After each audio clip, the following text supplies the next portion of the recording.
Okay, six-pack Lapidat. I got Jesus Olivares, the strongest powerlifter alive in whoever lived, tested or untested.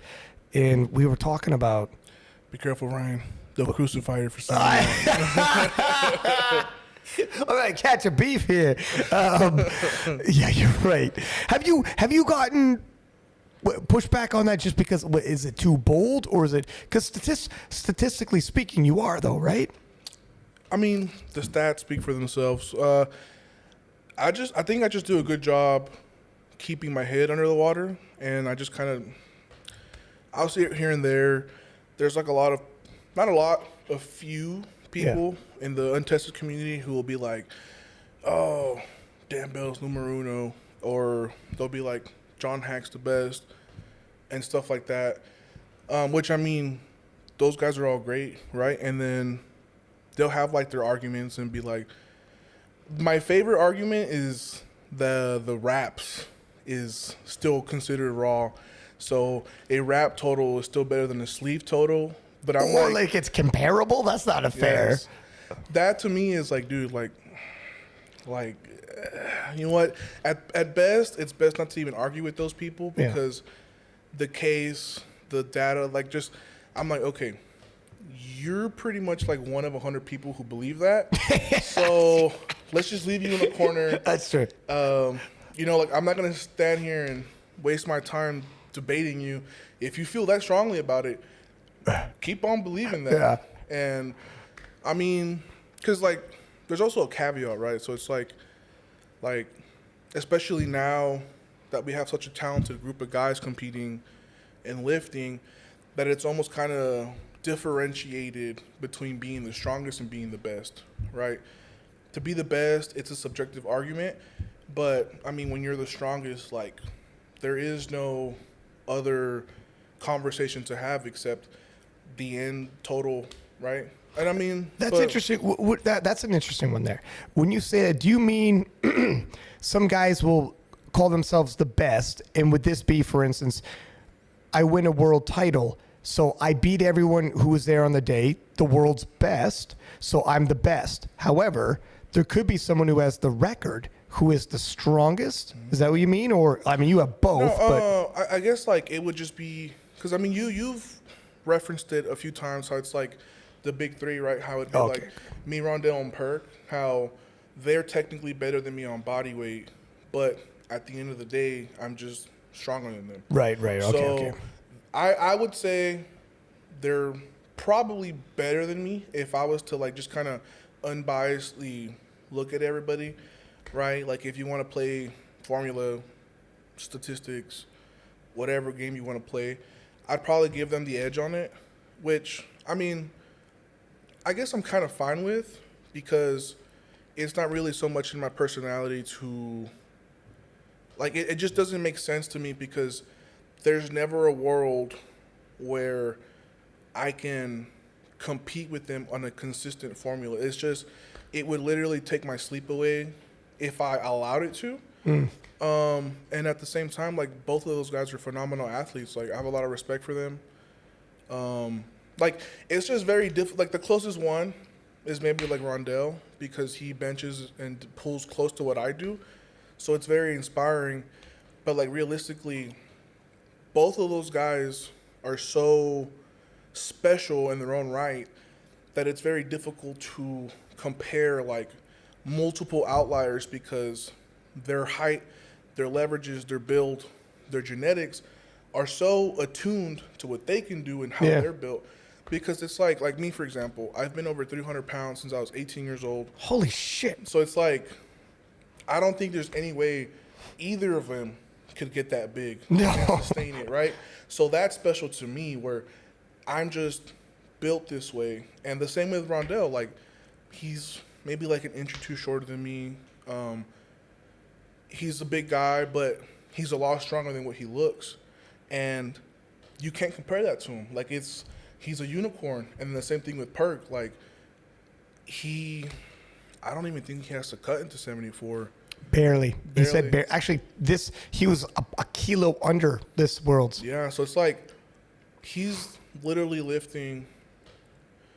The case could be made that Perk could have put, like, let's look at his bench and deadlift, right? He left so much on the table.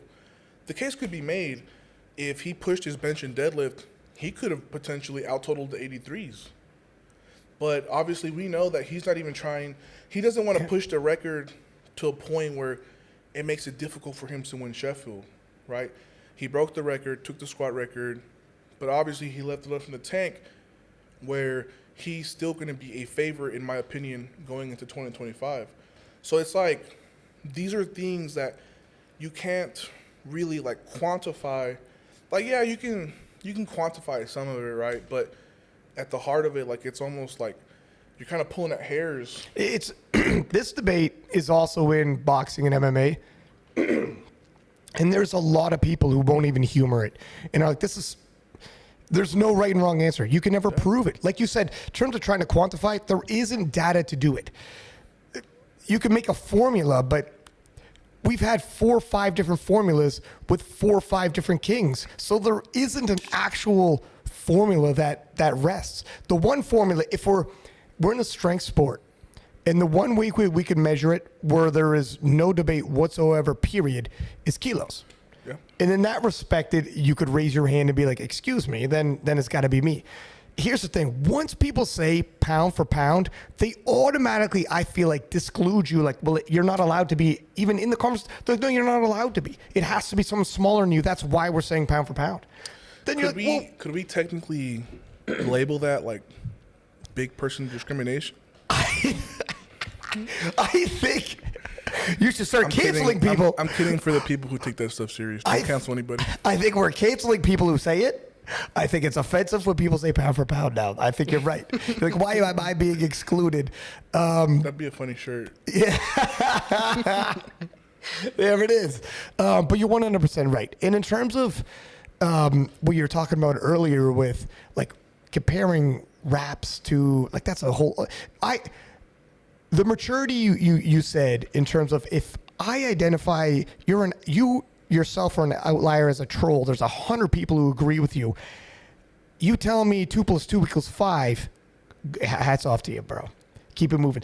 Were you always like that, or did you get pulled into things before? Because you've been around for a hot minute now. Yeah, I mean, there's been like 1 or 2 things there, and then obviously like just kind of coming up on social media, a lot of people like to comment and talk, and it's just something that I arrived naturally because I realized there is no point in arguing with people who aren't even willing to listen to you. So it's like, okay, like, I know what's in front of me. Like, I can pull out numbers. We can go through that conversation. Like, we can compare meet to meet, difficulty, location, travel, officiating, level of difficulty, and then we can go down that road if you want to. But realistically, I mean, the people who follow that side of things, like, they're so stuck in their ways that, like, you know, like, and the thing is like, I still have a lot of respect for these people, because it's like, regardless if you were, you know, you have a talent for it, or if you took a different path, like, you still got to put the work in, right? So it's like, for me, it doesn't really make me feel insecure or anything, because, or any type of way, because it used to. And then I realized, like, okay, if I'm letting foolish people disturb my peace, then am I as foolish as they are? Yeah. And it was, I remember, not like specifically, but there was like this one situation where this guy commented like with some allegations and like typical stuff. And I sat down on my couch and I'm like, why is this bothering me? Well, like steroid allegations. Just Yeah. And I was just like, you know what? It's not, it's just kind of like a switch in my head where I'm like, these people really don't know anything about me or my family or the level of dedication that I put into this. They just see what I post, what I talk about. Like, they don't understand, like, the amount of work that my fiance puts into helping me, like, the mental preparation. So I'm like, excuse me. It was just like, it was a very nonchalant moment where, I was like, you know what? I'm not going to allow, like, what type of grown man would I be if I let another man's opinion that is like heavily biased, not even fully ingesting the information. Like, I'm like, okay, first of all, like, your take is half cocked. Like, you know what? It's not even worth letting it like pierce my bubble of peace. Yeah. And then ever since then, man, it was just kind of like, you know what? I'm gonna let people say what they want, and you know, if it doesn't really have anything to do with me directly, then I don't really have to pick up that cross, because I'm in my own lane. Like, I'm doing my own things. Like, I have a lot on my plate already. Like, it's kind of immature and childish to like take time out of my day. And I mean, don't get me wrong, sometimes like people will comment and like I want to clap back or something. But Instagram has this thing where if you like, somebody made a comment about my weight the other day, and I commented back because it was like another big guy, and I'm like, Oh, dude, what the shit? you'd be surprised that big people are probably like, well, we'll say fat people hate fat people. What? Anyways, Dude, you got the sound bites today, by the way. Is that right? I think it's right, man. It's just Really? like they're their own biggest haters. Dog, you got puns in there. I'm a They're their 400 own pound biggest man. haters. I'm allowed to say that. That's right. That's right. That's another T-shirt, by the way.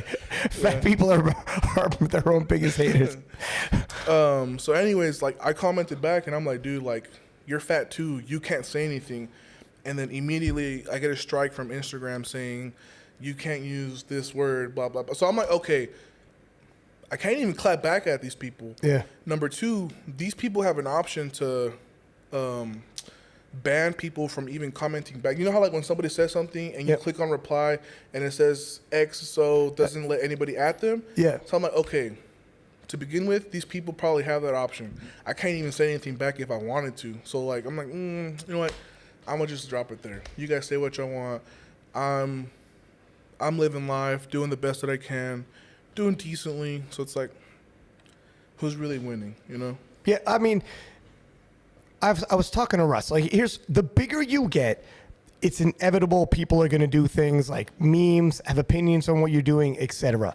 And Russ was saying, after he just lost, he was like, I'm going to stay off social media for 2-3 days. Some people were mentioning to him, like, oh my God, there's memes out there already. There's memes being made literally that, like, the very night he lost. And he's like, he's like, actually, that's actually fine. It doesn't even bother me. And he goes, I'm not even just saying it doesn't bother me. He goes, it actually doesn't bother me. To your point, he's like, they're attacking athlete Russ, not me, Russ. Yeah. They don't even know me. What they're doing is they're rejoicing that someone who's been winning for so long has finally lost. And what do? It's a moment. It's like, oh my God, Mike Tyson got knocked out. Actually, I'll take it back. I'll take 10% of what I said back. Okay. The one time that it does get under my skin is when people attack my faith and they're like, I can't believe a self-proclaimed man of Christ would lie about his natural status. I'm like, okay, whoa, slow the roll. Yeah. Because that is such a jab on so many different levels. Yeah. I'm like Because that's your integrity. Exactly. Yeah. And I'm like, chill out with that, boss. Like, don't be saying that in real life. Yeah. Relax. Like, let Jesus give me a water test. What do you want me to do? What are you talking about right now? Like, whatever. That's freaking. Honestly, I don't think these people understand like the hoops that we have to go through to just let WADA know where we live, where we're gonna be. If you're going on vacation, what hotel you're staying at on vacation. Give me a 60-minute time slot where you're gonna be at this hotel 100%. And it's like, it's a detailed process that if you were cheating, you're going to pop eventually. There's no way or if about it. So it's like, these people just really don't understand. Like, they're talking from a very emotional place. So it's like, keep doing what you're doing. What they think is, and that's blood and urine, by the way, but it's like they're operating a small world. They forget the world is 8 billion people. They're extremely special people walking this earth. Mm-hmm. And some people came in the powerlifting community, in the sport, yesteryear, years back, and the talent pool was so much smaller. So they thought they knew what strong was for certain weight classes, winning world titles, breaking world records, whatever. God bless, we needed them. They're pioneers. But just 5, 6, up to 10 years later, they don't realize how the bigger talent pool is now being drawn in the real outliers that never would have found powerlifting previously are now coming due to like social media, how big Worlds is, Sheffield, what have you. And an individual like yourself will now arrive. So where they're trying to hold you up to history, being like, well, how can Jesus do what he's doing? We know what strong is. I've been in this game long enough. Trust me, he's got to be on gas. Where it's like, no, my friend, all your yesteryear is small time. You know, Jesus is a legitimate outlier. And yeah, it's not an argument you're ever going to win. How you ever going to prove to them? I mean, and I'll die on this hill, man. Like, playing football in Texas, I've seen so many gifted individuals. Like, I've played against Division I athletes. I've competed against some of the best athletes in other disciplines. Like, I threw shot and disc Division I. Like, I competed. Oh, no kidding. Is that right? I don't think you might have told me that years ago. It is true. I am a former Division I athlete. No But shit. yeah, like I've gotten to witness the 1% in like American football, track and field. I've been around actually gifted people, and like even in Texas, man. Like when I was coming up in Texas powerlifting, like I mean, I went to Odessa Permian, and like they don't really give two craps about powerlifting. The suits that we used were like, because in Texas it's single ply. I think they're now starting to adopt raw, which I think is going to be huge for good. high school powerlifting. But back in the day, like you could only use single ply. But I remember like there was dudes like, I think his name was like Rudy Gonzalez, like Joe Pena was a part of that crop. I remember Joe Pena. What the heck ever happened to him? Life, man. Life catcher. From what I've heard, he's still in San Antonio, but like now he's a family man. He's kind of taking a step back from powerlifting for whatever reason, but I mean he's still out and around San Antonio. He was called Joe Jalapeno. I remember. Yeah. So it's like I can't, like these guys were squatting like 900 plus pounds in high school, single ply, but still. Some of these guys were already squatting like 700 raw from what, like just the stories they were Teenagers. telling. 16-year-olds. That's crazy. These guys were huge, like way stronger than me than I was at that time, right? Because in high school coming up, I was like 5'10", 260. I was just an athlete, right? Because when you primarily focus on football, like you don't really strength train. Like you lift weights, but you're more so prioritizing athletic, explosive movements and stuff like that. So it's like, that's why for me, like I didn't really get to see my strength express itself in the way it did until I actually like walked away from college. I decided like to walk away from college sports, and then I just specifically focused on strength training. And then like at that time, like I think I started when I was maybe like 20. But I had already, by that time, 8 years of like athletic lifting experience under my belt. So it's like my ligaments, everything was already kind of primed to essentially start lifting like in a stationary position, right? But yeah, man, Texas is such a gold mine for like big, strong guys. You know what? I would love for this test to be done on you. I remember Eric Helms was on the podcast, and he said at one point there was a test where they took a bunch of athletes, talking about Texas and big, strong people, and they took Ray Williams and a bunch of other like NFL athletes, bodybuilders, etc., and tested the muscle mass on this man. And they deemed him, now hopefully I'm not wrong on this, Eric, the most muscular human they found. Period. Walking the earth they estimated was Ray Williams. And walking behind you even down that hall, like from shoulder to shoulder, like, and you are just like mountain of muscle. I would love to know, like, for that test to be done on you, and just see, because people don't understand like how much of an outlier you are. So when they say like how, well, if it's Ray Williams, would you think the most muscular human alive would be the strongest? Makes sense. Yeah. And I mean, even amongst my family, I wouldn't even say I'm just the one guy who prioritized lifting weights over being like a person who, how would you say this, like everybody else was working and living life and being normal, like adults, normal. Yeah. And I'm just a guy who, like, I couldn't stick to a job, but I could stick to the gym. So out of everybody, like I've said this before, I think my oldest brother was the most gifted, talented, because he is like the definition of farm boy strong, because like we kind of grew up on a little farm, little ranch, and like we grew up tossing hay, corralling horses, like a little bit of livestock here and there. But he's like 6'3", like athletically, like whenever he was like actually an athlete, he was like 6'3", 16 years old, 275. He ran a 4.7. Damn. He could squat 600 for reps. Like, he was a machine. And he was casual with the weightlifting. He's just like that. And he had only been lifting weights for 2 years at the time.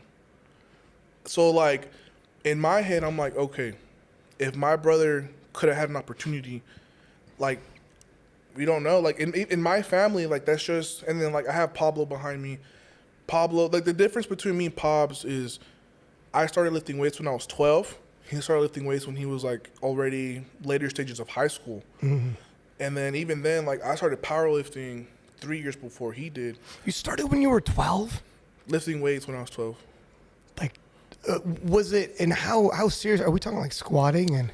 Yeah, I could not squat to depth when I first touched a barbell. I put on like 105 pounds on my bench in like 3 months. At like 12 years old? At 12. I mean, freak, man. That's crazy. I remember one of my teammates in 7th grade, he was like, because his older brother was, I think, in 9th grade, so 2 years apart, and he was like telling him, like, oh yeah, like one of my teammates benches more than you. And then his brother was like calling cap, and then he turned to look at me, and he was like, you know what? Never mind. He's like, you mean that 24-year-old man with a mortgage in the corner? He's like, that's 12-year-old Jesus. Like, how big were you at 12? I didn't really hit like a growth spurt until like 13, 14. But at 12 years old, I think I was like 5'7", around 220 pounds at 12. Holy smokes, man. 12-year-old you was a monster. Yeah, and then in 8th grade, I think I bumped up to like 250. And then I kind of stayed around 250, 270, like until I got through high school playing football. And then after I quit, not quit, but after like the season was over and we weren't obligated to do like all the training, then like I kind of unhealthily bulked up to like 300 pounds. And then like I've been, actually no, I went up to 330 I think after my freshman year of college, but then I dropped back down to 299 before I started powerlifting. But I mean, like, essentially I've been over 300 pounds since the summer of 2016. Like, you coming, I mean, that's a long time. You coming down the field. So how much into football were you?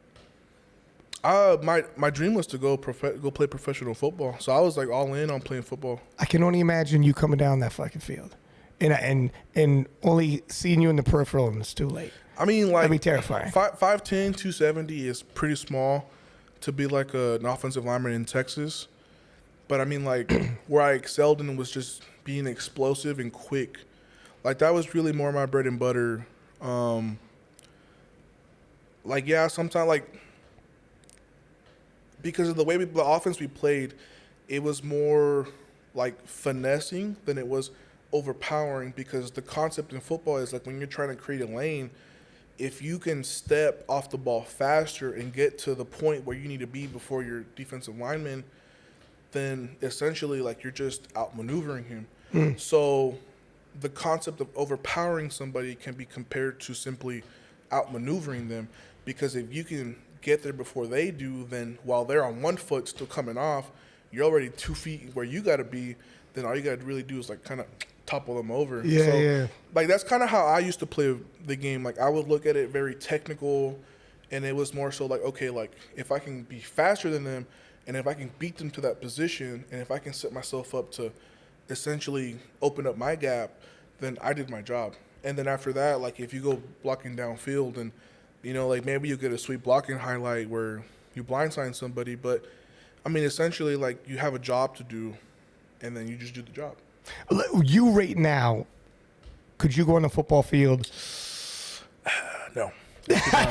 Yeah, like, kill that. No, if I don't know, I think I would want at least a year to like re-transition to those movements, because some of those movements like kind of stay with you. Excuse me. So it's like some of that muscle memory is still there, but in terms of reaching like peak athleticism, now I'd probably want to lose at least like 70 pounds before I even like would answer your question earnestly.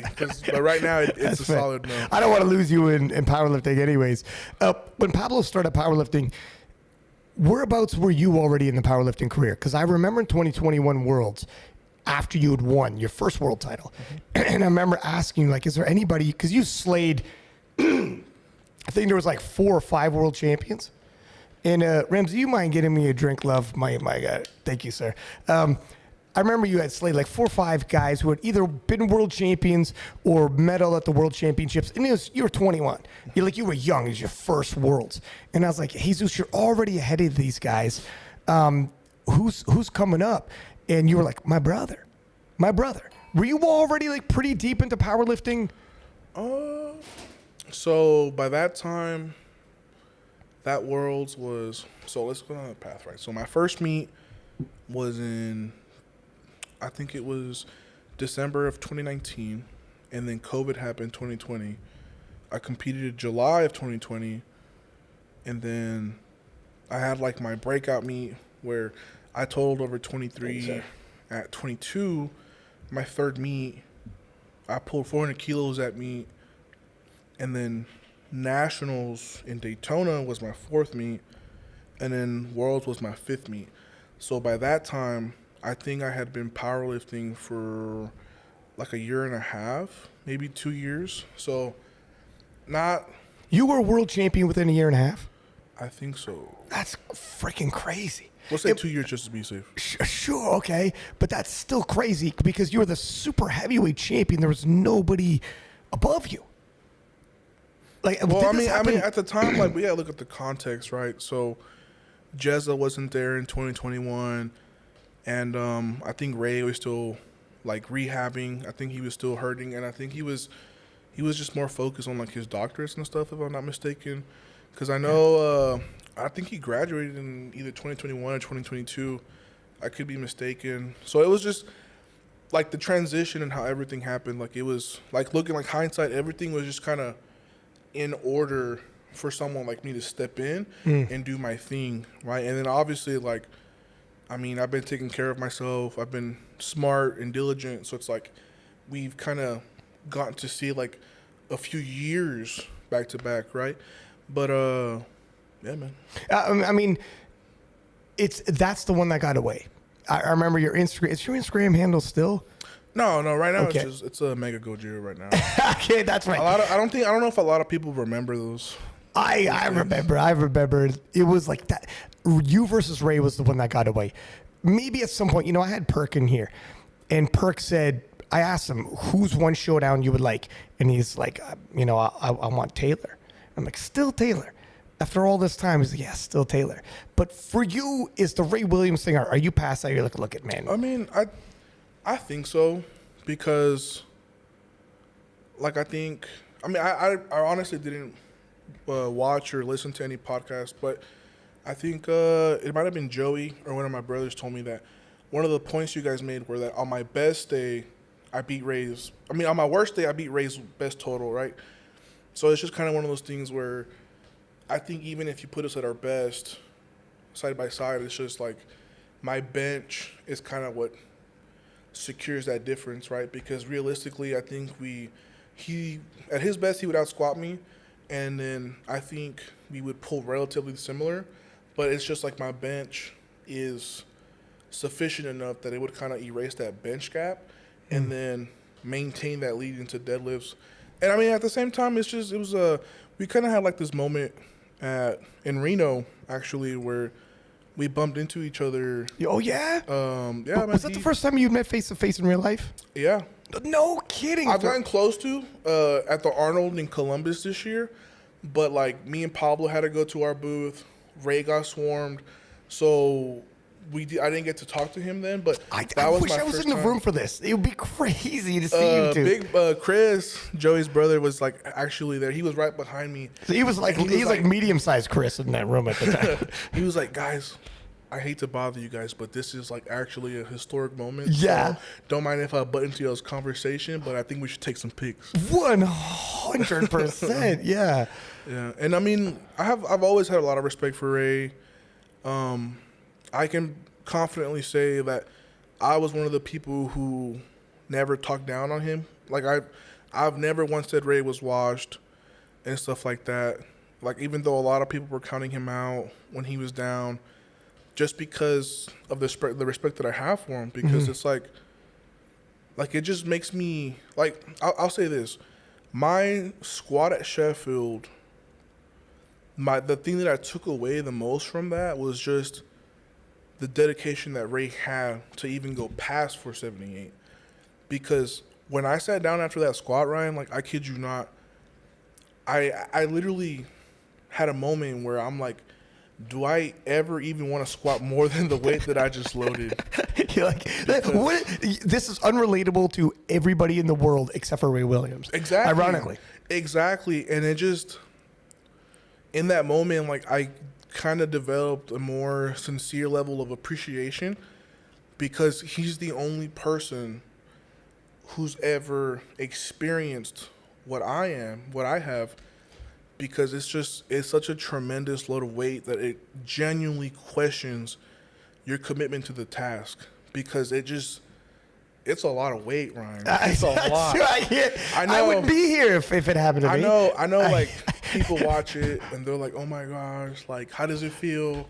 And then a lot of people want to say, "Well, like what does your max feel to you?" But I mean, I don't know if 400 pounds to a 400-pound squatter would feel like what 54 felt to me, because I'm like, that's the only squat that's ever like shook my soul, and it made me look at myself and be like, damn, like I don't even know if I want to try 500 kilos. Yeah, because it's such a grandiose task, and it takes a lot out of you. And I mean I feel better now because obviously like losing Sheffield, it kind of put me in a position to like look at myself and discover new parts of myself, and and I think it was a blessing in disguise, because now, like, God willing, Sunday goes in my way, we walk out healthy, If anything says, like, I'm not gonna, like, I've never been one to say, like, stuff is secured,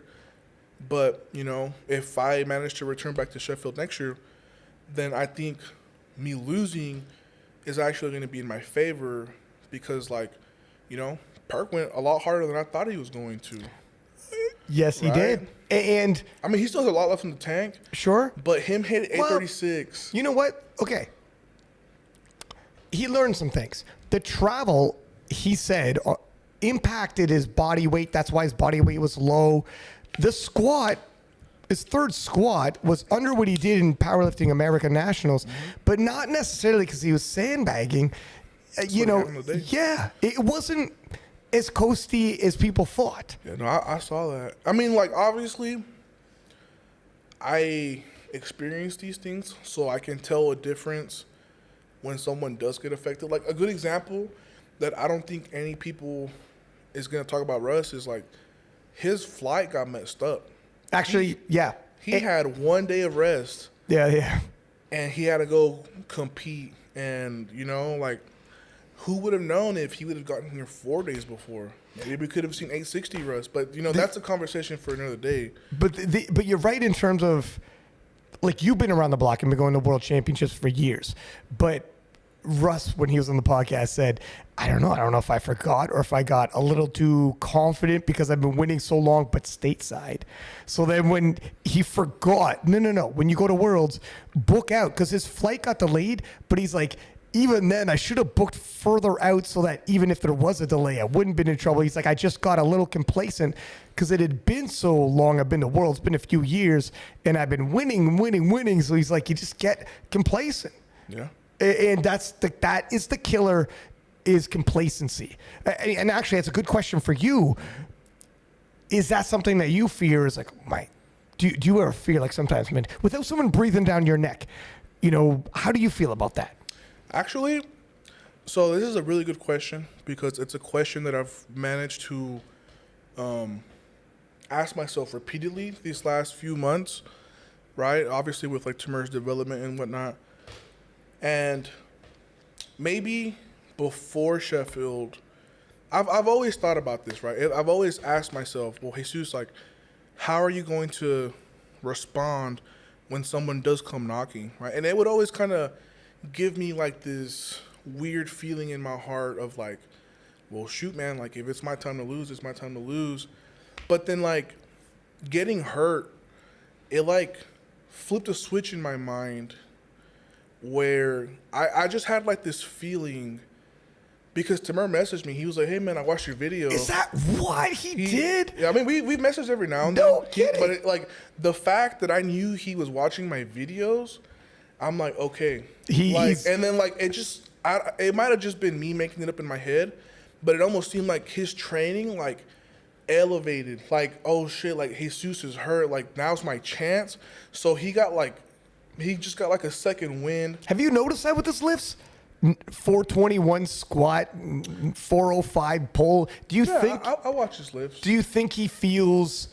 Do you think he thinks there's blood in the water? Like, oh my god, if it's going to happen, it's now. Or I mean, I think maybe blood in the water is too strong of a comparison. But I mean, like, he's young, but he's a seasoned guy. So he's got a good team around him. His coaches they're very smart. So I know that they're gonna come willing to play, right? Obviously, I would have to have a very bad meet, and he would have to have a very good meet for that to kind of happen. But I mean, like, that's like you and Joey said, like he's at that point to keep me honest, right? And honestly, like I love it because it just reminded me of like just the 1v1 drills back in the day. Like having to actually physically move another person and the mentality going into situations like that.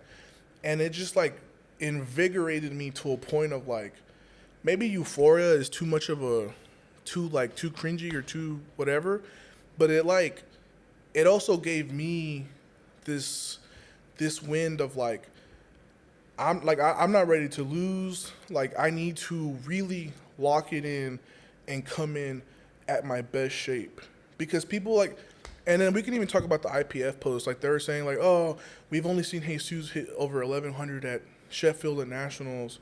But I'm like, Sheffield's a world level event. That's what I'm saying. I'm like, bro, come on. Like, you guys, this is y'all's thing. Like, let's keep it straight. Why would you shit on your own referees? Your refs are there. Right? But, like, let's go down the track, right? 2021, it was my first Worlds.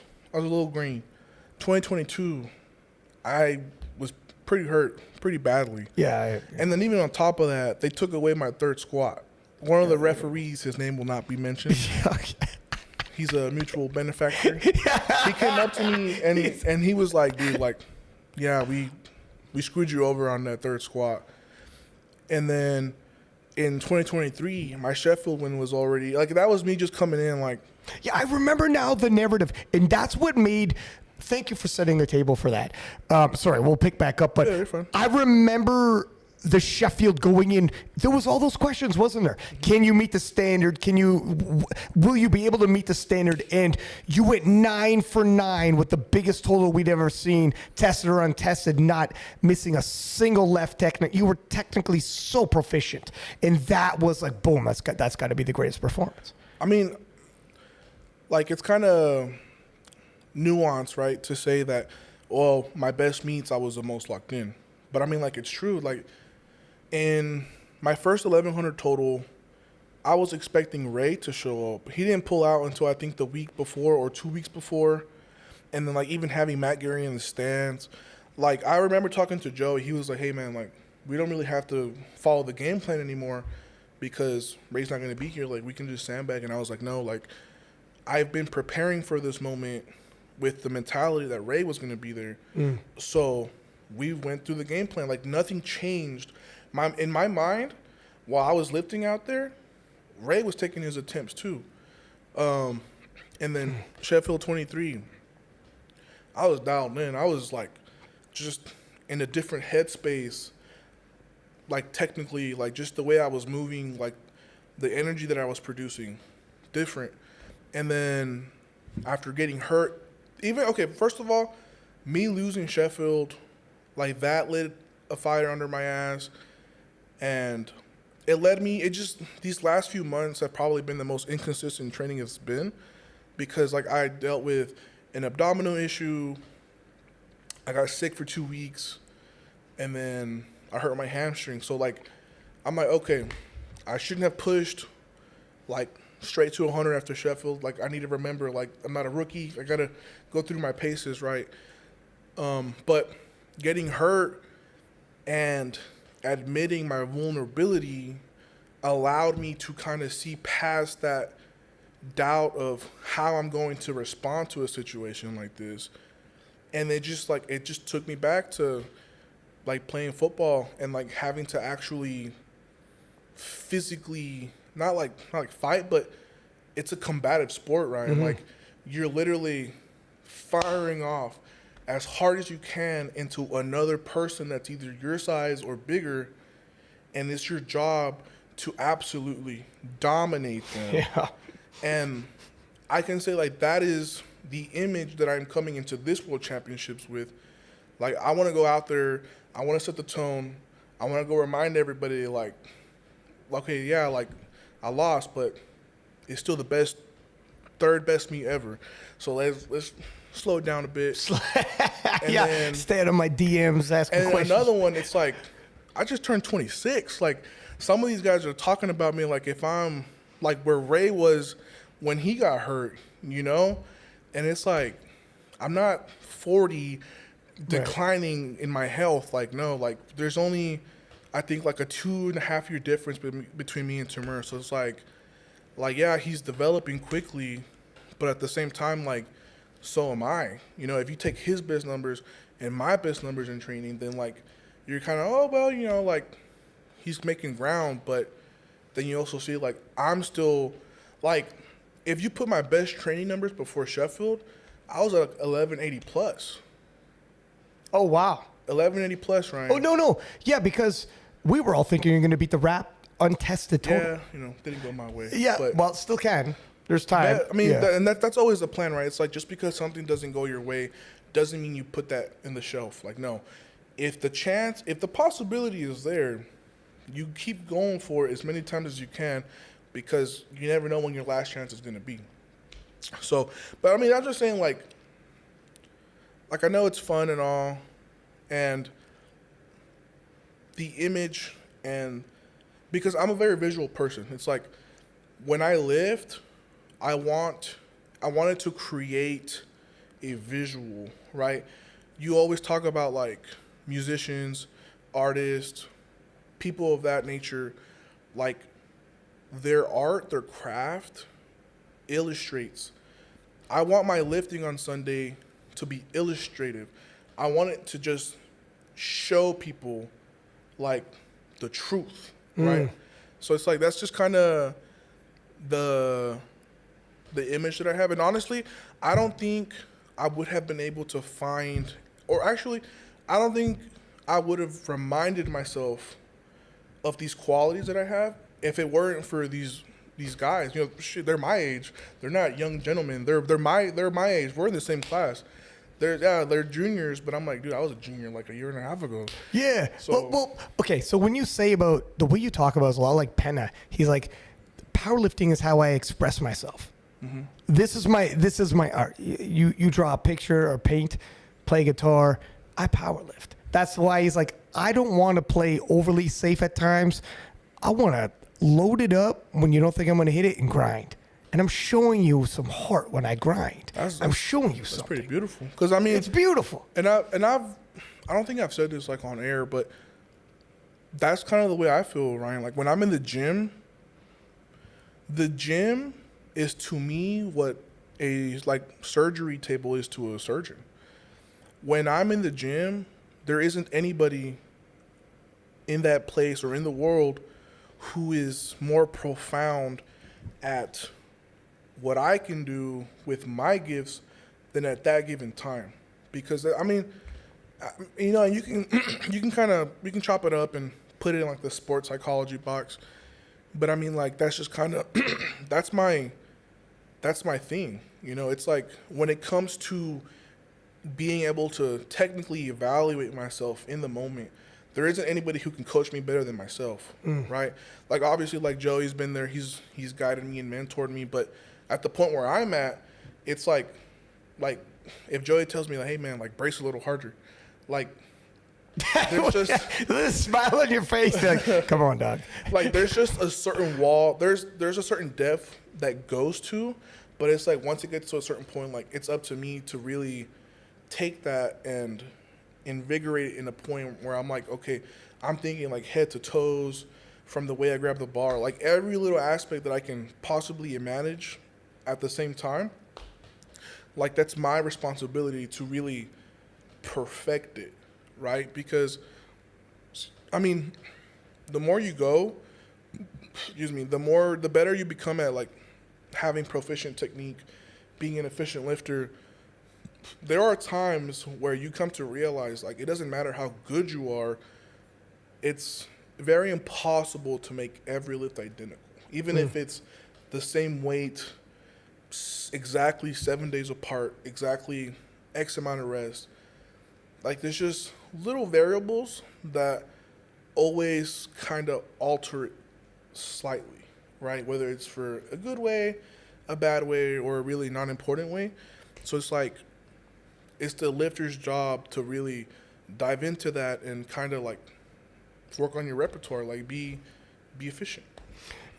Speaking about, okay, so I agree in terms of the motivations, you know, originally saying how, you know, how do you stay motivated if you don't have someone pushing you? And then the first Sheffield was perfect because of the naysayers and all the criticism for 2022. And you're like, I'm injured. I'm having difficulties locking out, et cetera, due to injury, but let me prove to you that's the case. Sheffield, because there was naysayers, it actually helped create the narrative, which was a better story after you do what you do, right? It's a far better. Now it's like, oh, if they expected it, not as good. And you know what? And to take it a step further, I think in hindsight, after seeing how Russ' endurance battle turned out, I feel like a lot of, maybe not a lot, obviously, when you break down like the momentum that I generated, aside from like my total and my performance, I think a lot of people wanted to see Atwood lose. And I think that might have had a really big factor to, and did not cross my mind at all until yesterday, seeing like how people were rooting against Russ / rooting for Jurgens. Yeah. And it made me think, and I was like, holy smokes, man, like maybe, like, I think that had a big part to do with it, because one of my friends, he was telling me, like, this guy is, like, he's been around the powerlifting for a long time. Like, nobody knows him. I mean, he's a mutual friend for me and Ash and Pablo, but it's like, this guy is, like, somehow oddly tapped into the powerlifting community. Yeah. And, like, he's been around for a long time, so it's like he knows a thing or two. And, like, he was talking to me, and it just went over my head. I didn't really put much thought to it. And he was talking to me about how, oh yeah, like a lot of people wanted to see Atwood lose, you know, but I'm glad like you're the one who won. Well, it's because I think it's like in every single sport, if there's a dynasty, people love dynasties first off. They love legacies being built. It's amazing. But if we look back at, for instance, Muhammad Ali, he's one of the most beloved athletes of all time. But in his time, people couldn't wait to see who could knock him off, who could beat him. Any dynasty, you won too many games in a row. Chicago Bulls, we watched The Last Dance, Michael Jordan. Dog, I'm older. I was around the 80s. We were all rocking the Bulls, whatever. But if a team was going to beat them in the finals, Oh, and Jordan, it would be huge news. Basketball would be set on fire. And there's something about, we love a dynasty, but if you're the person to take down the dynasty. So the cheering against Russ wasn't so much cheering against Russ as it was an underdog is about to beat the dynasty. Yeah, it was about Jaren's beating what Russ represented. Yeah. It really wasn't so much like beating Russ. It was what he represented. And like Russ is, like a lot of people like to joke about it and be like, oh, like I wake up in the morning and piss excellence. But Russell Orhe wakes up in the morning and pisses excellence. Yeah, people don't like that though. It's like it's unrelatable, so they relate more to the underdog. Like they love a dynasty, but at the same time, just like you love reading comic books, but you don't relate to the superheroes. But the underdog, who's having the day of his life, you're like, holy shit, you relate to that guy more. And if you're going to see yourself in the story, most viewers are going to see themselves as Jurens. And then, boom, what's going to happen? They're going to start. So with yourself, like, is this... I was the underdog in 2023. Oh, for Sheffield? Yeah. Oh, gotcha. Yeah. What do you think about coming into this? Well, if Timur started... Look, I agree with you. I think it's too early in Timur's progression. I don't see him quite reaching 1,100 kilos, but I think he's going to hit it maybe in 2024, but not this week. I don't think, my estimation anyways. But let's say, just for whatever, if you started fumbling for whatever reason and he's just blowing the doors back like Jurens did, the crowd, I don't know. Are you at the point where Russ was, do you think? Or are you still underdogish? I mean, the differences would be like in how we carry ourselves, right?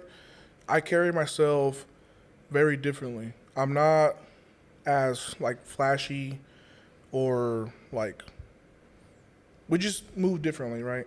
So I think the people who support me and want to see me do well, it's just a little different, right? Because I think that has a large part to do with it, right? That's a lot of, like, that's funny, like a lot of the 83s, like the people who were cheering the hardest yesterday were 83s who couldn't beat Russ. Yeah, probably. I'm going to say that. And a lot of them were, they were riding that wagon, right? Which I think is, it's really weak because it's like, bro, like realistically, you're in the same weight class. And you shouldn't really be celebrating, like, I mean, you should, right? Like, Jurens, him and Paul, like, I have a lot of love for Paul. Paul left a very lasting impression on me in 2023. Like, him just, like, kind of taking care of me throughout the week. Same here. You know what? Let me say this Paul's real quick. A great guy. It was 2024 Sheffield. I had some things going on with me. And then he messaged me out of nowhere and was like, my man, you all good? I just want to check in because you didn't see me yourself the other night, and I just want to check in. I'm like, damn, Paul. No, that dude's He's great, solid. man. He actually gifted me a Cuban the last time I saw him in 23, and then I think he was more occupied in 2024. I didn't really see him as much. But, I mean, like, that's the kind of person I am. It's like, if you leave an impression like that on me, like, you're going to have my respect until, like, you got to do something crazy. And even then, like, we got to have a conversation after you do said crazy thing. And then if it doesn't make sense, then we walk away. I mean, right, we'll do whatever with that. But yeah, talking about, do you look forward to the day when, let's say if it's Timur or whoever else emerges, if they emerge and it's like, oh my God, I don't know who's going to win this, Jesus. Do you look forward to that? Or are you like, okay, I want that. I want a head-to-head where you're like, I have to go. Russ told me, because he had years where there's nobody pushing him. He said he longed for the days. He didn't know it at the time what he had when Brett was there. And he would literally be like, I did 3 hours of working out. And he's like, I don't have to do my accessories, but I'm going to murder my accessories. And then after 5 years, you're like, am I murdering my accessories or am I going to walk through my accessories? Like stuff like that. Like I can't go out on the weekend. Don't drink. Just period. I got to be in bed by because I need to get up, be good. And Brett scared the living daylights out of him because Brett's posting 862.5 in the gym. And he's telling him, and Russ is saying to himself, I'm doing 830. Yeah. I think... objectively speaking, I think Brett was stronger, and that's what makes it scary. Yeah, right? yeah. Because, the world champion isn't always the strongest on the day, right? It's about who's the better lifter on the day, right? Like who feels the best, who's got the most aura behind them, Who hits the standards on that hitting the particular day? Yeah. standards. Yeah, it's those things matter more than what you do in the gym. Like anybody can feel good in the gym and hit something crazy, right? But can you come and do it in a different country, different time zone? Like you got the crowd is not on your side, so it's like, can you do it, right? And it's like I had a very personal conversation with John when he lost in 2022. You know, and I'm sure I'll get to have the same opportunity, hopefully with Russ, right? Because Russ is somebody that I consider a friend, just someone that I've managed to get to know over the years. So, like, he sent me audio when I lost at Sheffield, and some of those things, like, I actually took with me and, like, kind of put my own spin on it, right? So it's like, I'm gonna try to do the same for him, and it's like we've talked about training together. You know, I think he's a San Antonio native, but like we love going to Houston. So I mean, I'm sure we're going to see a lot more of each other because like I have like this like my perfect gym scenario would be to like have a training group of a bunch of greedy guys. Like I have a short list of guys that I would love to have train with me every single day. Like Give me that list, man. I'd want Gavin. Oh, John. wait, hang on. Let's marinate on this one. Gavin is the guy because he's first off grabbing Russ, and I want to. You kind of already said he's on your list. He right now so keyed in, it's crazy. He's like, I've never been more motivated. First off, but Gavin Eaton's a perfect one for his like motivational. He ain't gonna let you slack. Exactly, and I've been trying to get him since Sheffield to come spend like a month in Texas. Gavin, what are you doing, man? It's the strongest man in the world. Yeah, and then like John's also on that list. And honestly, it might seem like a little sick to kind of have those two guys in the gym, but oh yeah, I have a lot of love and like I'm like close to John, and like Gavin's one of my guys, so it's like I don't know how that would turn out, but I'd love it because I would feed off of their whatever weird stuff. I'd use that. I'm like, you know what? Like, let's get this shit going. Yeah, get some tension in this room. Some weight. Yeah. Russ and who else? I don't know. I just like I have a lot of respect for guys who have a chip on their shoulder. Guys who know how to manage that chip on their shoulder. Yeah, you know, because some guys are a little too much. But and some dudes, their chip on their shoulder takes them in some weird paths, and you say one thing to them, and they go home, think about it, and then they overthink about it. They come back then they come the next day like, are we ops now? Brother, I was just trying to motivate you for the list, man. Yeah, exactly. Yeah, for sure. I wanted to also ask you about. We were talking briefly before we came on the sweep. Mm-hmm. Now, I love to talk because it's a narrative. It's got everybody excited. It actually has more. It's a storyline. Yeah. Did you see every other country and their mama post their team photo like the U.S. did? Yeah. Yes, dude. When the U.S. first did that, I remember 2019. U.S. did that, and I remember showing somebody from Europe. And I was like, "What do you think about this?" Because it looked like the Marvel movie poster. And he's like, "I think that's a very American thing to do." And I was like, shit, I thought it was cool as hell. Fast forward 5 years, every freaking nation's doing it.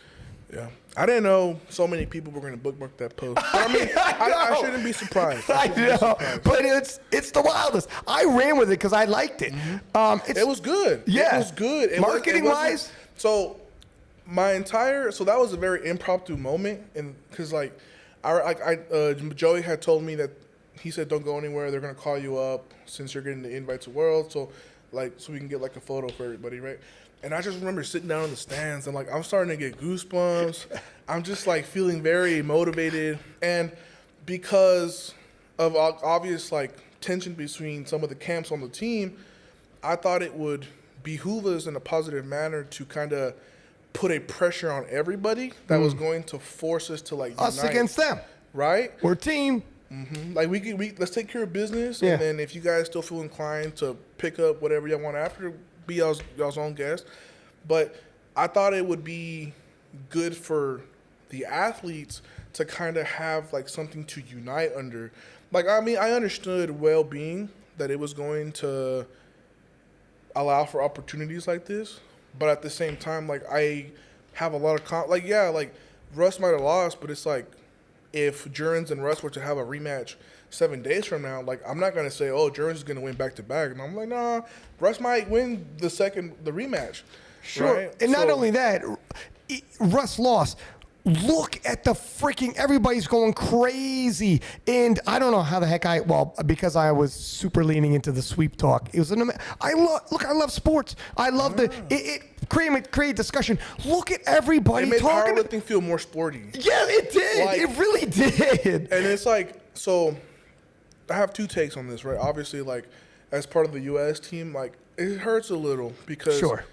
I feel like the talent we have, like, even now, we have 2 golds, 2 silvers. We're still in the league. Yeah, you're probably gonna win. Right. Well, you should win for sure, actually. But yeah, you know what? I mean, I gotta watch my mouth because they'll come after me.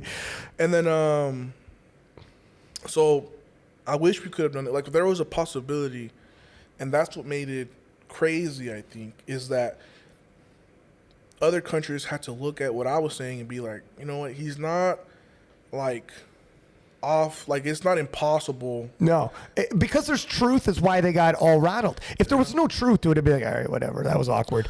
No, they knew. So essentially, like, it put pressure on us as a team, but it also put pressure on everybody else to kind of bring their A game, right? And it's just, I think it was honestly beneficial more for the sport in general than it really was for, like, as a team for the U.S. 100%. But I mean, like, that's still a win. Like, 100%. Like I said, second, like, bias aside, it's still very impactful to see, like, you know what, man, like, we just took a step forward in making powerlifting a more legitimate sport. It's like when you because I've gone to a plethora of meets in my career, and one of my favorite meets to always spectate is collegiate nationals. What makes collegiate nationals so awesome is that it has that team element to it. Like, no matter who's lifting, there's always going to be a crowd or a part of the crowd that is cheering for that one person. So it's just, the energy is completely different because now your team is cheering for you. So when you kind of bring that to the world level and you, like, monopolize it, Yeah.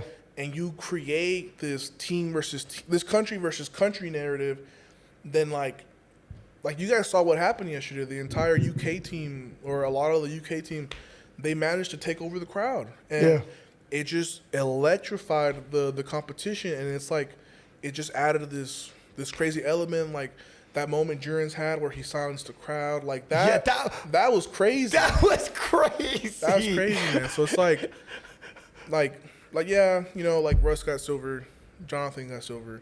We still got 4 heavy hitters left in the wings.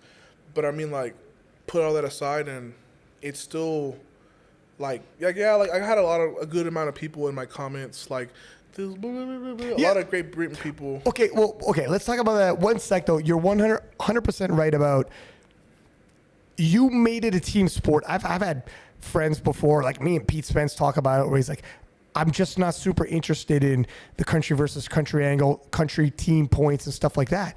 And I am. And he's like, oh, who is? Well, I am, though.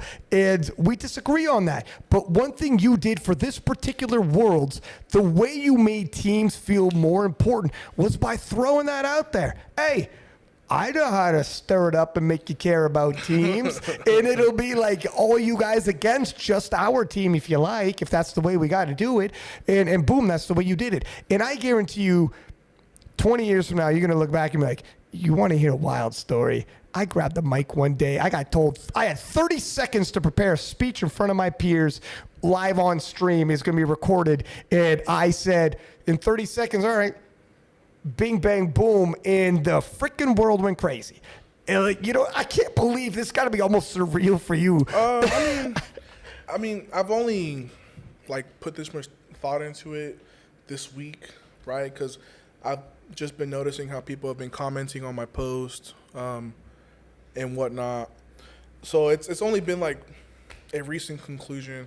I mean, I'm not gonna like put my hat on it and like take 100% credit, but I will say, you know, I think I might have had a hand in the influence in that direction. Well, you're the one who said it. I have like other platforms like myself, like I brought up all the time on the podcast because I like the sports talk of it. It's a sports podcast, but you're the one who threw it out there, and I was like, well, there it is. And then after that, man, now it's like people are cutting up videos and, you know, putting videos with it. It's me. I know, man. But it is what it is. And in terms of like, when you look at the 120 pluses, do you think that anyone's going to emerge here, or do you need someone to emerge here, or do you think you're always going to find your own motivations and you can run a dynasty whether or not someone does or not? Or do you think at one point, because we've had this conversation before, you might be like, look, if I do this do you have an exit where you pull the chute and you're like, look, if I do this for 4 or 5 years or whatever, you might go to a strongman or something else or look for another endeavor? I mean, this question is always a very layered one because, like, goals change, right? Right. I think in my mind going into this past Sheffield, I think if I had broken the rap record, like that would have posed another question for me if that would have been like an exit or a break, right? Like how John took a break. But then after losing, it really took me back to home. It kind of made me feel like I was starting over from ground zero, right? And it just made me appreciate a lot of the process a little bit more. Because, I mean, like I love training, but sometimes accessories just feel a little bit better than squatting heavy. Like sometimes I'd rather do like a 20-minute deload squat session than go hit legs for like an hour. Sometimes those sessions are my favorites. But I mean, in terms of like my motivation, I think my motivation and my discipline will always be number one in terms of the intrinsic factor that pushes me. And then having somebody get close or surpass me, right? Then that is like a second motivator, because I understand that my time in the light is temporary. It's not forever. And I've said this to myself, if my total could stay like top 10 like 50 years from now, then that to me it's a dub. You know, I did my thing, right? So, I mean, a lot of people like to argue over like being the best and stuff. And I mean, I was like that like 2 years ago. I was very gung-ho on like dots and this and that. But then it's like, I mean, it kind of loses the romantic, I don't know how to say it, but it just kind of loses the allure because you realize that there really isn't any way to make your own case, right? As a lifter, you can't ever really make your own case. You got to let other people make it for you, right? And it's like that in itself is so heavily prefaced on like so many little different things, right? Like what do you think when Perk says, I'm pound for pound the king? Do you think, so you wouldn't be comfortable saying stuff like that? No. I mean, first of all, like that's just not who I am. And then number two, it's like, I think I would actually agree with Perk, right? Even if I totaled like 2,700 pounds, like I think pound for pound, like it's just what Perk is able to do at 74 kilos. Like I personally couldn't argue against it because I couldn't do what he does at 74 kilos. What about when I say stuff like, you are the strongest man that ever lived? What I naturally want to say after that is right now. Okay, but here's what that's fair. But ever lived is a long time too. And I honestly believe like the world's strongest man, they can't generate as much force as you can. Mm-hmm. They can lift things and drag things or whatever. But in terms of being able to generate force, you were the strongest man alive. But you probably. I'll let you guys say that. I know. I was going to say you would be comfortable saying that. Say Yeah. I think if you did, what do you think would happen if you did?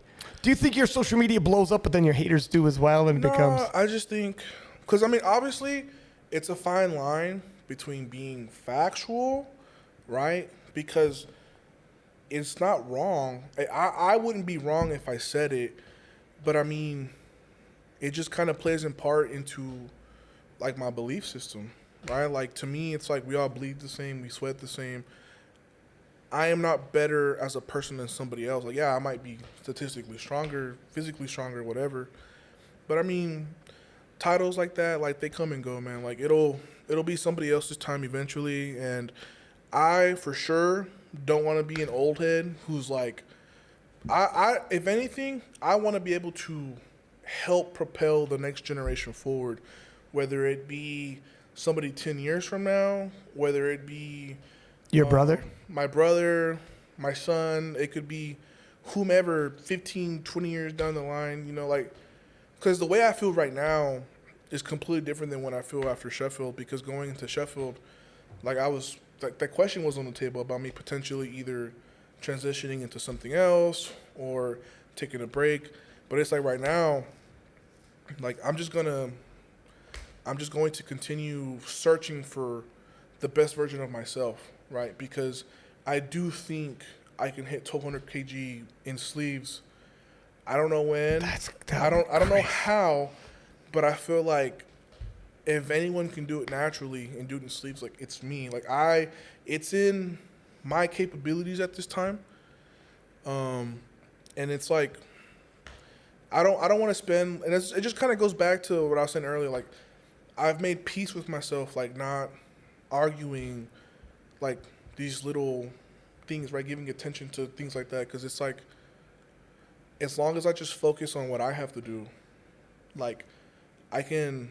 It's just I'm just continuing to grow as I get older. I just think God's been blessing me with some wisdom and different perspectives of life. So it's like, it's just, maybe if you would have asked me this like maybe 2 years ago, I probably would have said a slightly different variation, maybe like a more, like something a little bit more cocky, a little bit more like punchy, but like how I feel right now is like, it's what I'm telling you. But I mean, like, don't get it mistaken. Like, I still very much want to dominate, and I still very much want to make an example of people in my own weight class, and I still want to very much like continue being like the strongest, as everyone else likes to say. The apex predator. I think you're the only one who says I'm that. the only one who says that. I think you're the only one who says that. So it's like, I don't know, man. Like, I think as long as this continues to be fun for me and very, like, actually, I take that back. I have enough confidence in my discipline that even if a day came where this wasn't as enjoyable, I think I would still take it as serious. Because, I mean, like, there's days where I really don't want to do this, and That's fair. I still go out there and bust ass. Well, you know what? David Goggins, who's known as like the motivational guru guy, some people talk to him like, man, I wish it was like you. I wish every day I just wanted to get up and run like a marathon and do all those things. And just every day just was after it. And he goes, is that what you tell yourself? You tell yourself, I just want to do this every day. Is that what you think when you see these people doing things that every day they're motivated? He goes, man, there are days when I look at those pair of shoes by the door and I stare at those motherfuckers for a half hour, convincing myself, and then eventually I'm like, let's fucking go. Fine. And I just put them on and I go. And he goes, some days that's how it gets started. That's how it is, man. That's and real. I've like, so like Michael, he's a good friend of mine. He's been doing this for, Mikey's now like 27, 28. I think. I remember in 2018 as a junior worlds, he's a hot minute. Yeah, he's been competing for 11 years. I think lifting longer. And like, we'll have conversations like this because it's like we're both, he's like, I think 2 years older than me, but we're kind of getting to this point in life where like he's married, you know, like I'm engaged, like we just moved into not like a house. And it's just like we're at different points in our life where, you know, we're just grown men doing our thing, but at the same time, like, we're still pursuing like these goals, right? That a lot of other people would deem childish. And it's like there's just a certain level of fatigue that you get mentally from time to time. And I think that's what we're seeing with John. Like, he just got to a point where he needed to, like, take a step back, let himself breathe. And I think he's going to come back even fiercer than ever, because it's like, imagine you're the reigning world champion. You just got second place at Sheffield. And, like, now everybody else is, like, chipping your total. And it's like, I know John is going to come back, probably going to shake some things up like he usually does, you know, put everybody on their toes. But, I mean, like, it gets tough sometimes, because it's like, you know, sometimes I think about going back to school so I can have, like, a regular job. You know, if the day ever comes where I don't want to do this anymore. But, I mean, but that's just me, right? For a lot of people, conversations like that would be, like, signs of slowing down. But I'm someone who can understand these truths while also being able to, like, stay in my lane, right? Because I'm asking myself questions that I'm going to face years from now. Not necessarily right now, but years from now. And it's like, I don't know, man. I've managed to learn a lot in my lowest moments, because it's been in my lowest moments that it's where you can really see yourself. You really ask yourself, how bad do you want this, right? Like, how far are you really willing to go for what's important to you? And it's like, I think a lot of people fizzle out at that point. You know, every time I've gotten hurt, like the very first time I got hurt, powerlifting, I was 3 months in, and I slipped a disc, and I had sciatica. This was my first time dealing with this kind of injury. It's very new.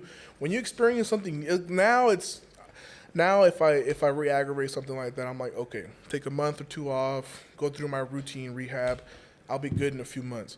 But back then, when you're like 20 years old, experiencing something new like that, I'm going to be in a wheelchair the rest of my life.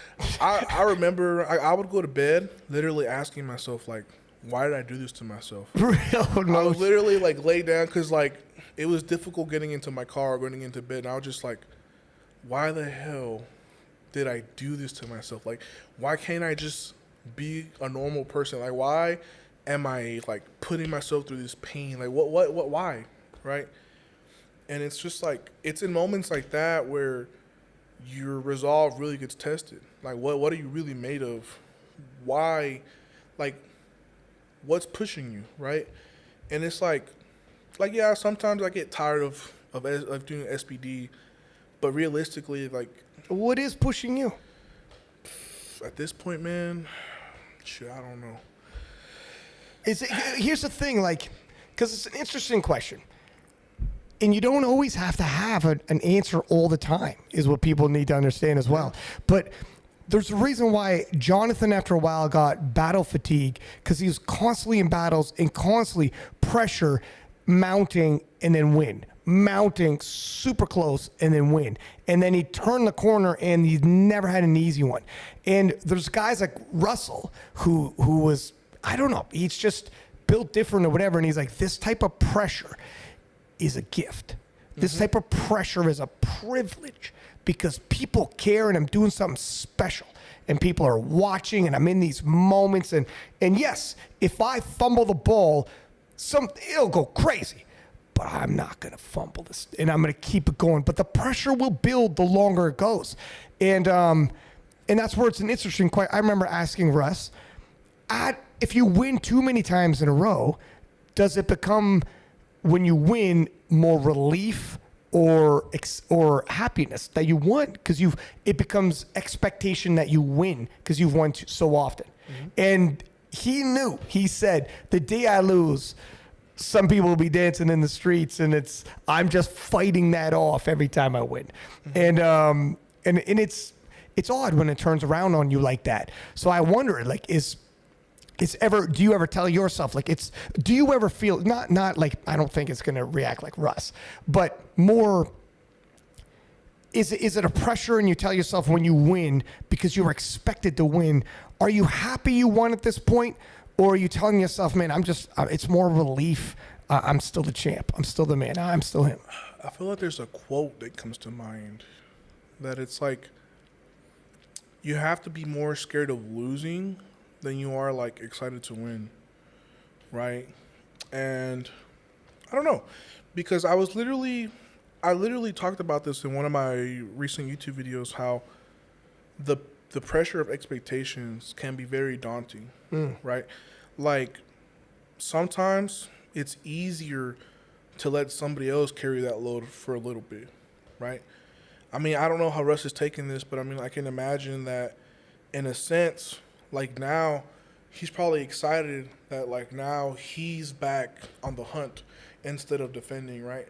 But I think that can pose, I think that's, Yeah, that's true, actually. it's, I mean, I don't think weakness is the right word for that, but it's a philosophical and literal dichotomy. I don't know. You vocabulary nerds, don't get on my cheeks. But Yeah, go easy. but essentially, it poses 2 points, right? It's like, I'm having brain farts, but I'm gonna keep it together. It's like the pressure of the expectation of winning, and then like being on the hunt, right? And you see it in sports all the time. When someone takes a big lead and they switch to playing defensive, Yeah. it always opens the door. Yeah. When you're, I think the key to being a multi-champion is you kind of have to approach every single prep and opportunity like the first. And that's hard. You know, like it's impossible, or not impossible, just highly difficult to be able to stay locked in like that time and time and time again. You're going to slip up eventually, or the odds are just not going to fall in your favor. But I think you kind of have to stay on the attack. You have to stay on your toes.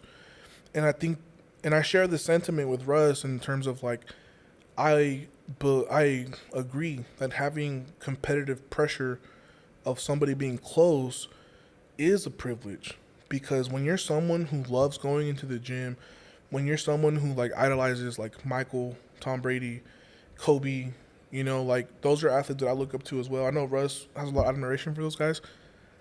You kind of take away some keys from them, and that's one of them. It's like they're always on their toes. It's what keeps you going, right? Like, obviously, like Jordan, he won 6 straight, but he didn't win the finals every year in his career, right? It's difficult. Tom Brady, he's lost 2 Super Bowls, right, to the same guy. Is that right? He lost 2 to the same dude? Yeah, he lost them to Eli Manning. Wow. Yeah. Does he got wins over Eli? He's beaten him in the regular season, but never in the Super Bowl. Oh, shit. So the GOAT is 0-2 against somebody. Yeah. See, I'm not a football guy, but just from peripheral, I know he's the GOAT, and that's a kind of a crazy statistic. Right. And I mean, so it's like, those are some big examples, right? So it's like, that's kind of my belief. It's like, as long as I stay on my toes and as long as I stay sharp, then it really won't matter, right? Because as long as I can go out there and give it 100%, then I can walk away win or lose, right? It's only when you let that door open and someone takes advantage of it that it leaves a nasty taste in your mouth, because you know in the back of your head you slacked off. And you didn't do all you could do. You didn't. Somebody else came in ready to go 100%. You didn't, and that's why you lost. And I think, I hope I'm wrong, but I think that's what happened yesterday. You could see it in Jern's face. Every single time he went out there, he was in it to win it. He didn't care what he needed to do. He was going to find a way. And you could tell that, like, on the U.S. team, like, they were just making attempts. They knew that if they could just make lifts, they were going to put Jern's in a position where he had to go for 350. But he was ready for it. And that's what I'm saying. It's like, people like to ask you, like, are you ready? And the truth is, you're never really ready, but are you prepared, right? So that's like the difference. It's like, I mean, I don't know. Interesting. That's just me being a spectator. Yeah, no, that's interesting. Well, first off, when you're talking about when you're playing defensive, sports is crazy. You can actually look at the field and see when one team has momentum over another.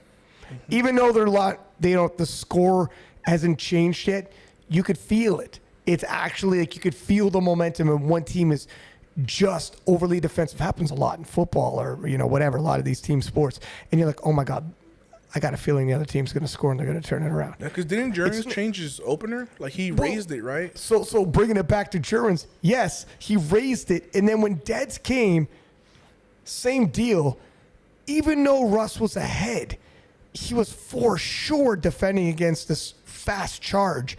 And every time Jurgens came onto the platform, I was talking to people afterwards. When he walked out to 350, the energy and the look on his face and the way he came out and he's all smiles, it legitimately was like, it doesn't matter what's on that bar. Like, you just knew, like, he's going to hit this. You know he's going to hit it. Yeah, you could tell off his opener. Like, Something was locked in. Yeah, he was key locked in. So what can we anticipate at this Worlds that you're about to do? Because the one thing about the prime time, it moves fast, which is good viewership. I heard it was like 40 minutes to 50 minutes longer than the last few Worlds. You know what? I was difficult for me to gauge as you're just in the moment. You're right. commentating. That's it. When I'm commentating, whatever, you get lost in the moment. Yeah. If it is longer, that'll benefit. But for the bigger guys that are shifting insane weight to squat 1,000 pounds, turn around, squat it again in way too quick of a time, what are you thinking? So you have heard it's longer, and are you thinking, I guess, what's the battle plan? You don't got to tell me all the attempt selection, but I'll just say what I've been telling this to Joey like the last few weeks, because he'll text me and be like, "What do you think about this? This and that?" And it's like, realistically, I don't really care about numbers. The only thing that I want to do is go out there, execute, and that's it. That's literally all I'm focused on. Like, I don't care about hitting PRs. I don't care about breaking any records. I just want to hit whatever I have on the day and put on a not when I say put on a show, I don't mean it in terms of like an entertaining spectacle. I mean, like, I want to go out there and just like prioritize like my technique, show like I'm hitting the standard, I'm doing things how I'm supposed to. I got Joey and Matt in my corner. People can argue who's better. They got literally 1 and 2 when it comes to game day. I'm not worried about that. Obviously, like, I'm going to be communicating with them. We had like another meeting today. We went over a few numbers and stuff. But realistically, in my heart, I don't care what's loaded on the bar. If it's out there, I'm going to give it 100%. And, that's pretty much it. I'm not really putting too much thought or over-stressing anything. I'm just trying to, stay relaxed. Like, this is my 4th World Championship. I mean, if I think too much about it, then I think it's just gonna become what I don't want it to be. So I'm just chilling, having a good time, just enjoying what we're here to do, and then just take care of business. 4. Frig, they're starting to stack up, huh? Mm-hmm. How many did Ray win? 5. Well, there's another goal. Mm-hmm. You could break a record there. And how's the body weight? At the lowest, I dropped down to 393, so that was like 18 pounds lost from Sheffield. But then right now I'm like in a maintenance surplus, so I'm kind of gravitating around like 397, 399 like in the mornings. So body weight's been good. If anything, I just lost a few pounds to kind of help regulate like water retention and like leverages a little bit. So like I didn't like drop a significant amount of weight. I think enough to feel a little better. Yeah. I'm gonna go back on the cut after Worlds. I do want to lose maybe like another 15, 20 pounds. Wow, that's a decent amount. Well, the point is, like, if I can give myself that room to be in a surplus going into Sheffield, then like it's just I'm going to be able to just be that much stronger, right? Because some of the issues that I was facing at this Sheffield was just like, I think like the food I was eating, it kind of messed me up the night before. I was talking to like my nutritionist, and he was kind of breaking down what was going on. And he was explaining like, well, because I was I'd never sweated as much as I did at Sheffield during squats. I drank almost like 3 to 4 gallons of water. And God. 2 to 3 hours. Like, I've never done that before. And Why? What do you think it was? What was going on? Were you sick maybe, or that's abnormal? Something was going on. I don't think I was sick. I just think that the actual weight itself kind of like triggered a response in my body. And I forgot the term he used, but essentially he said like I burned up like the majority of the carbs that I had in my body. So like it just kind of, my body was like in a bit of a shock because like I was retaining water.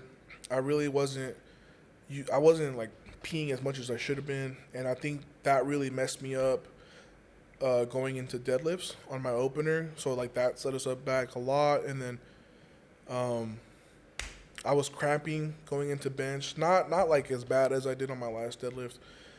So it was just like I was losing minerals. I don't know. It was just a very weird occurrence that I think the solution to that is like in coming in slightly better condition and also like being more informed with like my nutrition.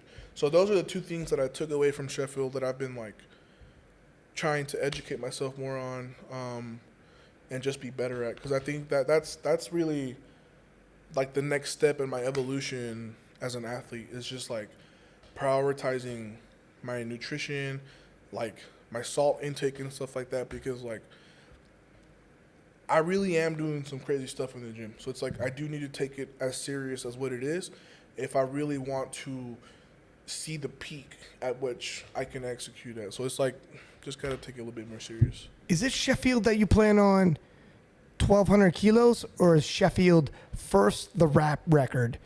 And you think pacing-wise, 1,200 kilos might be something special for like a World Games in China? Maybe. I mean, it's hard to say. It's definitely hard to say like what to expect number-wise, because it's like trying to predict the future, right? But I do think because my best numbers, I think I total like a kilo over like gym numbers. So I think more realistically is breaking the rap record at Sheffield. And then I don't know how they're going to score the World Games yet. I'm sure whenever they release information, we'll have a game plan for that. Like if it's going to be similar to Sheffield or if they're going to have some other kind of formula. I believe it's jail points. Jail points? Oh, man. I was going to just do your damn thing, King. I ain't winning. It's just going to be a meet and greet if they're using good lift points. The Chinese are going to love you. I'm going to fight China to just smile and wave. Smile and wave if they're using good lift points.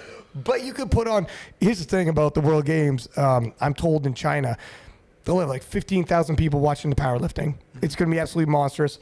An amazing, opening ceremony, closing ceremony, multi-sport event. It'll be a hell of an event, period, and an opportunity and it'll be on tons of like real mainstream media, in an opportunity if you do anything of an impact like you did with Sheffield. And I've said this story before where I've listened to mainstream podcasts that have nothing to do with powerlifting, and they talked about what you did at Sheffield. It's an opportunity if you were to arrive there and show up and show out. Not put too much pressure on you, my man, but powerlifting on your back. I won't walk away from it. I do understand that it just comes with the territory, like being the strongest and the biggest. People want to see loads of weight being moved. So it's like, if they are using good lift points, I'm still going to go out there and do my best just in case somebody else doesn't have a good day. And then that kind of makes room for me, right? Mm-hmm. If I can go out there 9 for 9, then maybe I can hit like a good lift points PR.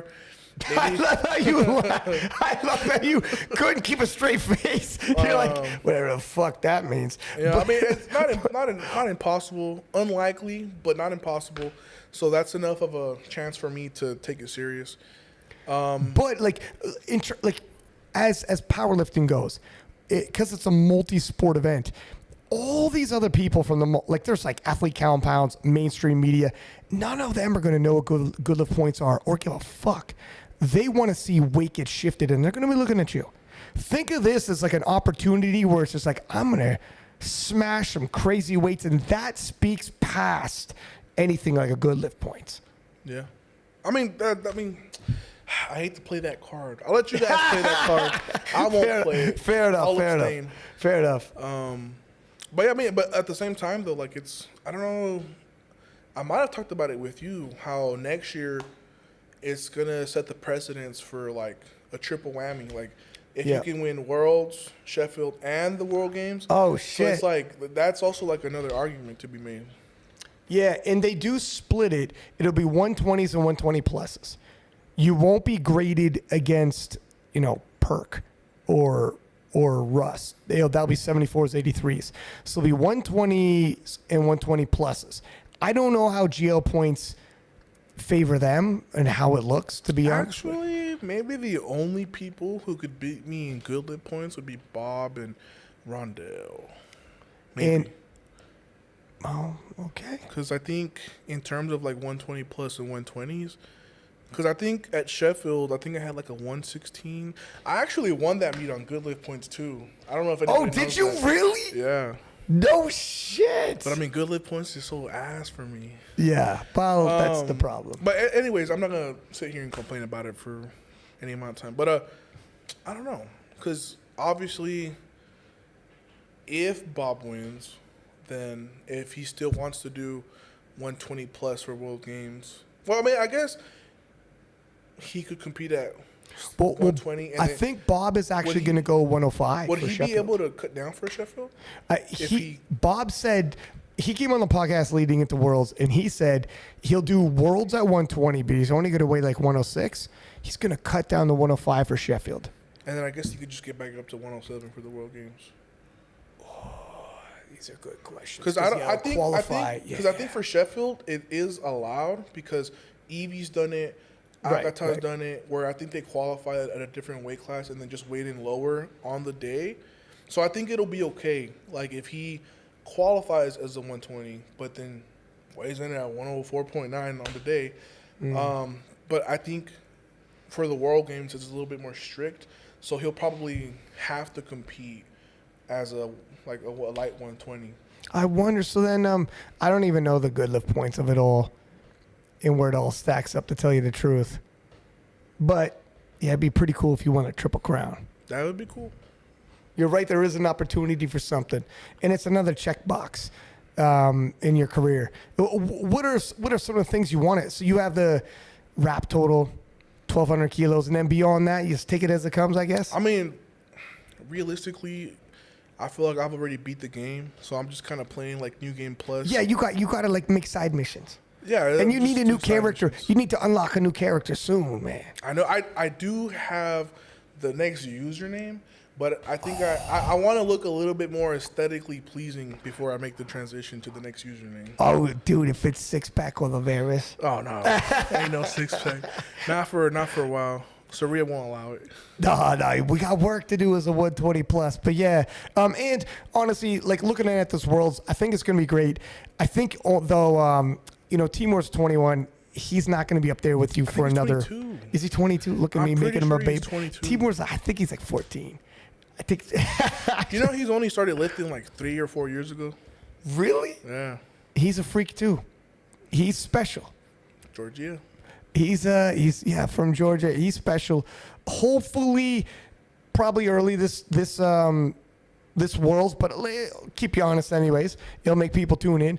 But hopefully in the future you get yourself a good rival. I mean, honestly, I think he's at the point where I'll give him that respect, and this is just my opinion as a competitor. I feel like as long as I stay healthy and I give him that respect, I think we're just going to continue seeing both of us get better. Because like I said, like I'm only 2.5 years older than him. So it's not like I'm turning 37 tomorrow. But I think people are trying to look at this is what people are trying to do, but they're doing it because they're trying to make it interesting, which is good. They're looking at what his weights are shifting at the age he is, trying to do some math if they could pace up and eventually mitigate the gap with you at least enough that we okay, we got something. But I mean, that's the thing. The weights that we do move, that's always a conversation because we're taking 20, 30 kilo jumps. So it's like, like, you know, that conversation isn't wrong, because if he goes 9 for 9 and I go 5 for 9 or 4 for 9, then it's like, well, shoot. Yeah. Like, There's a big swing, you mean? Yeah, it's a big swing, right? Because it's big jumps. Yeah. But I mean, I think he'll still get strong. I think his squat will probably take the long. I mean, because I've also noticed he started to have some of the same issues I was having when I was pulling the same weight. When I first got into like pulling 400 plus, his last few deadlifts have been a little shoddy. He's been having like a little grip issue at the top, which, I mean, that's just bound to happen. Like, it's just, it takes a while for the lifter to figure it out, to develop some form of consistency. His bench has probably been the lift that's progressed the most in a short amount of time. Yeah. That's been the one lift that's like his squat and deadlift. I've seen, like, I'm like, okay, I'm pretty sure I can like say number for number what they're gonna go for. They're for sure gonna try to go for the junior squat record. What's that? 427 and a half. Oh, yes, because he did 421. And what did you think? What do you think about his deadlift? Sometimes gets a little shaky. I agree. His squat looks on point. 405. He peaks really well. I think those squats. Are you able to chip junior records at Worlds? Ooh. Or would he have to take the full 2.5? I don't think. No, you can't chip junior records. So he'll have to go for 430 instead of 428. That's right. Okay, so I think they'll go for 430. Excuse me. I think for bench. Did you see 255 or 260? I saw both. He did do 260. But I mean, I understand how a super sinks in bench, so I can see how he like levers the weight up, right? I think they'll bench. I think they're just gonna go for the junior record. I don't know if he already has it or not. He might be under. I think. Did he already hit 253 in competition? He I'm might have. I'm not He sure. might have hit 253. Off the top of my head. So I think for sure they'll go for 255. Probably, I mean, because like his team is very experienced. I think they're gonna make good calls. I understand, like they understand that they have to get whatever they have on the day, but they can't get too greedy because their entire plan, if they're trying to win, it's around them having a perfect day. And if you overspill, then it literally It's over. Then if he misses one lift, I can go 3 for 9, honestly. So we got 430, 255. What do you think on that dead? I think so. Because I saw 40. Was it he hit 405, right? He hit 405. So his last clean deadlift, I think, was like 400 or maybe 397. And then ever since he got into like 400, 405, 410.5 is when his deadlift, like, he started having issues. Because another guy that I kind of want to shine some light on, two guys who we could potentially see pull into the 400s, it's actually Stanley from France and Senk. Senk's pulled 400 a few times now. I think he might have pulled out. Did he? I think he did. Hope he's all right. But yeah, someone was saying that earlier. But Stanley, 100% Stanley's from coming France. up. He's coming up. I think Timur might be looking for me, but really he should also be looking behind for Stanley because Stanley's been making a lot of progress. They're both. I think Stanley's younger than Timur. I think Stanley's like 21. I think he just turned 21. No, I think he's like 26. Are you sure? I thought he was a junior. No, I think he's like 26. I think he's your age. Oh, my bad. I'll take it back. So, yeah, still a strong guy. Yeah. But still, like his deadlift has been progressing. So I think we could potentially see a few pulls over 400. Like, I haven't really decided if I'm gonna make like put in my card in to see if they try to go for my record, because realistically, like, I just need to have a clean day. Really, like, there's not any pressure for me to hit a world record. It's just as long as I simply hit every lift and we have a good day, then we walk out of here, we go back to Sheffield and life goes on. Yeah. But I don't know, man. Like, if I can like secure the win by my second deadlift, and these guys are like making a pin for 410, And if in the moment I get inspired, then maybe we'll see like a little deadlift battle amongst the thirds. I mean, I haven't decided. Yeah. I don't know if I'm gonna just like maybe cap it at 400, have a clean day, walk out of here, or if maybe, you know, Yeah, so you we guys start want to doing get 410, 412, 413, or something like that. Okay, deadlift party. All right, Joey, throw it in. I'm going into the deadlift party. Yeah, I mean it'd be tough if you're there. And do you think multiple people might take stabs at that? I think Timur for sure is going to go for 410.5, and I think for Stanley it'd be more of like a. I think his goal is more so like to hit 400 or break 400. How did you feel about Sanchez Dillon from the UK? 105. It's crazy. What the hell is this? I mean, if we're gonna talk about him, then we gotta talk about Enna, man. Like these Yeah, guys are crazy. he loaded up 405 and friggin' broke the ground with it. He's an 83. But what if? Is he a 105 or a 120? No, he's a 105. Because I think I commented on this post. I'm like, I wouldn't be surprised if like a 120. Because I know, shoot, I'm bad with names. I got you. Etienne from Lebanon. In the gym, as a 120, pulled 402.5. Him and old boy from Great Britain. Tony Cliff? No. The guy who pulled he pulled like 397 and a half. Forgot Crap. his name. And this is recent? Like a few months ago. Damn. I think his last name's like Singh or something like Oh, Indy. Yeah. Sorry. I was thinking, yeah. You think he might go for the overall record? I think it'll depend on if he's in position to podium or win, right? Because sometimes you got to look at your goals. Like, are you trying to win or are you trying to go for the record? Because sometimes he might need 398 to secure podium or win. Right. And World Games and whatever. And Yeah, 398 might be all he has. But if he goes for 400 or 410.5, then essentially like you're losing out on these opportunities. So it's like, I mean, if he's in a position to win or podium, I think it changes things. But if he's not, and deadlift is like the thing he's trying to take home, then I think that influences the decision making in the moment.